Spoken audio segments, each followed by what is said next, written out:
Hello friends, welcome to our channel. ఇప్పుడు వర్షాలకండి ఈ lilies, summer lilies అన్నీ మాత్రం చాలా బాగా వస్తూ ఉన్నాయి. ఇది మంచి కలర్ అండి. నా దగ్గర అయితే 3 రంగులు ఉన్నాయి. ఈ ట్రంపెట్ ఫ్లవర్స్ లాగా చూడండి ఎంత చక్కగా వస్తాయి. పెద్దగా అది మరీ పొడుగ్గా అది రావట్లేదు, కానీ చక్కగా వస్తున్నాయి. ఒకటి అయిపోయింది, ఇక్కడ ఇంకొకటి వచ్చింది. అది చక్కటి కలర్ అండి, మంచి కలర్, చాలా బాగుంటాయి. కొన్ని వాటికైతే గీతలు ఉన్నాయి, స్ట్రైప్స్ వస్తూ ఉన్నాయి. ఇవన్నీ దుంపలు కలిపి పెట్టేసాం కాబట్టి మనకి పువ్వు వచ్చే వరకు కూడా ఏ మొక్క ఏంటో తెలియదు, అన్నీ ఒకలాగే ఉంటాయి.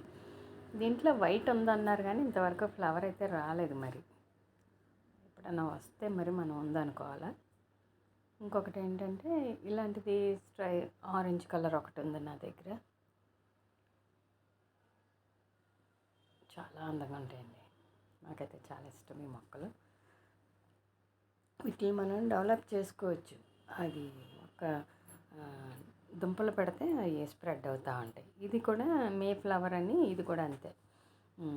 ఈ సంవత్సరానికి ఒక పువ్వు వచ్చింది, అదే ఒకటే దుంప ఉంది కాబట్టి మనకు ఒక ఫ్లవరే వచ్చింది. అది నెక్స్ట్ ఇయర్కి స్ప్రెడ్ అవుతాయి కింద. అయినప్పుడు దుంపలను బట్టి ఎన్ని మొక్కలు వచ్చినాయి అన్నది మనకి అర్థమవుతుంది. ప్రస్తుతానికైతే ఇది నేను లాస్ట్ ఇయర్ పెట్టాను, ఒకటే దుంప కాబట్టి ఒక పువ్వే వచ్చింది. ఇది చక్కగా స్ప్రెడ్ అయ్యి గ్లోబ్ లాగా చక్కగా బాల్లా వస్తుందండి, చాలా అందంగా ఉంటుంది. ఇది కూడా కాస్ట్లీ ఫ్లవరే.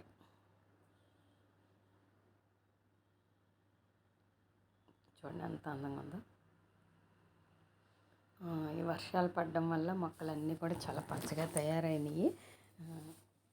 ఇలాగా లిల్లీస్, తర్వాత వెరైటీ ఫ్లవర్స్, మే ఫ్లవర్, ఇవన్నీ కూడా గార్డెన్లో చాలా అందంగా ఉన్నాయి.